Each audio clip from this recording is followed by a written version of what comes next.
लोग कहते हैं कि जब आप शिव को मानते हैं तो शिव पुराण को मानते हैं तो आपका रिलीजन हो गया, शंकर भगवान का रिलीजन हो गया।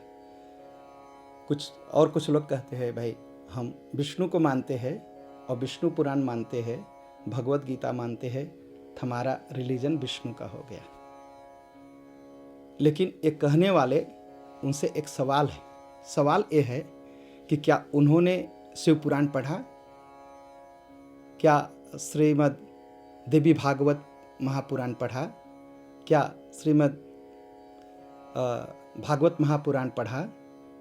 देखिए, ये सारे सवाल इसलिए होते हैं कि क्योंकि लोग पुराण को पढ़ते नहीं, इसलिए उनके दिमाग में एक ऐसा दिमाग हो गया है, जैसे घोड़े को ऐसा लगा दिया जाता है ना, तो इधर इधर नहीं ताकता, केवल सामने ताकता है।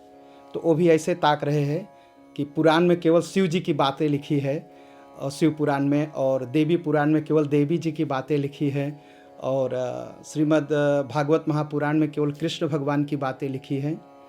मैं सलाह दूंगा कि एक बार पढ़ लें। शिव पुराण में राम कथा, कृष्ण कथा सब है। देवी भागवत महापुराण में देवी कथा के साथ साथ राम कथा, कृष्ण कथा, अन्य सभी कुछ है। जितने पुराण हैं उसमें सारी कथाएं राम कृष्ण और सबकी हैं। जो भी आप पुराण 18 पुराण में से कोई भी पुराण उठा लीजिए, सबकी कथा आपको मिलेगी, क्योंकि सभी एक ही हैं। अब लोग कहेंगे कि भाई वो राम की पूजा करते हैं तो इसलिए वो राम वाले हैं, वो कृष्ण की पूजा करते हैं तो कृष्ण वाले हैं। तो ये तो अलग अलग मजहब या अलग अलग रिलीजन है। लेकिन मैं कह रहा हूँ ये सभी हिंदू हैं। हिंदू क्या मानता है? हिंदू मानता है कि ईश्वर एक है, उसके ढेर सारे रूप हैं। क्योंकि ईश्वर का एक रूप है ऐसा कह नहीं सकते। तो जैसे एक माँ घर में एक बच्चे के लिए माँ होती है, एक पति के लिए वो पत्नी होती है, और एक क्लाइन किन के लिए आजी हो जाती है, और एक दामाद के लिए सास हो जाती, लेकिन पर्सन एक है। वैसे ही ईश्वर एक है, हम जैसा उससे रिश्ता जोड़ते हैं। हम अगर मानते हैं कि भगवान आप मुझे गणेश रूप में आओ, मुझे अच्छा लगता है, तो भगवान गणेश रूप में ही दर्शन देंगे। और अगर आप कहेंगे कि भगवान मुझे शिव रूप अच्छा लगता है, मुझे शिव रूप में आपका दर्शन चाहिए, तो शिव रूप में ही आपको दर्शन देंगे। क्योंकि भगवान का कोई एक रूप नहीं है, भगवान को आप एक रूप देते हैं जो आपको अच्छा लगता है। यही डेमोक्रेसी है। डेमोक्रेसी यह है कि भगवान का स्वरूप भी मेरी इच्छा से भगवान को लेना पड़ेगा। और सभी भक्तों ने ऐसे कहा कि भगवान मुझे आपका ये रूप चाहिए, भगवान ने वही रूप दिया। क्योंकि हिंदू धर्म एक लोकतांत्रिक, एक डेमोक्रेटिक धर्म है, रिलीजन नहीं है, धर्म है, जहां ईश्वर भी मनुष्य की इच्छा से अवतार लेता है। अन्य जो धर्म हैं वो डेमोक्रेटिक नहीं है, आपको मानना ही पड़ेगा, ऐसा ही है, आपको गुलाम की तरह यूज किया जाता है। और हिंदू धर्म गुलाम की तरह यूज नहीं करता मनुष्य को। जो रिलीजन है वह व्यक्ति के ऊपर थोपे जाते हैं। नहीं, आपको ऐसा ही मानना है क्योंकि ऐसा ही है, ऐसा ही मेरी किताब में लिखा है। और हिंदू धर्म क्या कहता है? नहीं, आप अगर दूसरे ढंग से मानते हैं तो आप मानिए, भगवान आपको उसी रूप में दर्शन देंगे। यह भी फर्क है एक रिलीजन में और हिंदू धर्म में।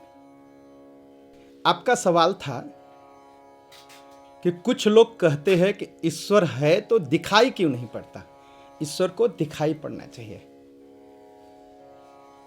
मैं उस सवाल पर दूसरा सवाल करता हूं। हम आप यहां बैठे हैं, क्या यहां से हम अमेरिका देख सकते हैं? या हम यहां से अगर अमेरिका कहें तो क्या अमेरिका मेरे पास आ जाएगा? नहीं ना आएगा। हमको अमेरिका तक जाना पड़ेगा किसी न किसी तरह। लेकिन सवाल है, ईश्वर तो सब जगह है, तो यहां भी क्यों नहीं दिखाई देता? तो जैसे मात्र अमेरिका या अम्स्टर्डम को देखने के लिए आपको चल कर के जाना है, वैसे ही ईश्वर को देखने के लिए उसका एक रोड है, एक रास्ता है, वो चलना पड़ेगा। जब आप नहीं चलेंगे तो आप नहीं, केवल आप बहस करते रहिए कि हाँ ये ऐसा है तो वैसा है, नहीं है, ऐसे काम नहीं चलेगा। आपको चल करके जाना पड़ेगा। जैसे दूध है ना, दूध में आप खोज डालिए, आप देख डालिए, आपको कहीं भी आपको घी नहीं दिखाई पड़ेगा। तो दूध से घी निकालने के लिए क्या करना पड़ता है? दही बनानी पड़ती है। दही बनाने के बाद दही मथनी पड़ती है। दही मथने के बाद उसमें से मक्खन निकलता है। मक्खन निकलने के बाद उसको गर्म करना पड़ता है, तब घी होता है। लेकिन वह घी आता कहाँ से है? दूध से ही आता है, क्योंकि दूध में पहले से था। अब कोई कहे कि दूध में तो घी दिखाई नहीं पड़ता, तो निकलेगा कैसे? तो उसे कहा जाएगा कि वह मूर्ख है। तो ये सब जो सवाल करने वाले लोग हैं ना, ये कुछ करना नहीं चाहते। इनको साधना नहीं करनी है, इनको मंत्र नहीं जपना है, इनको चलना नहीं चाहते हैं। ये चाहते बस ऐसे बैठे बैठे मिल जाए भगवान, आके इनको दर्शन दे दे और ये 10 मिलियन की लॉटरी जीतने का आशीर्वाद मांग ले, बस ये यही चाहते। तो ईश्वर को देखने के लिए भाई कुछ करना पड़ेगा। और कैसे देखेंगे मैं बता दूं। जैसे मैं आपको देख रहा हूं वैसे आप ईश्वर को देखेंगे।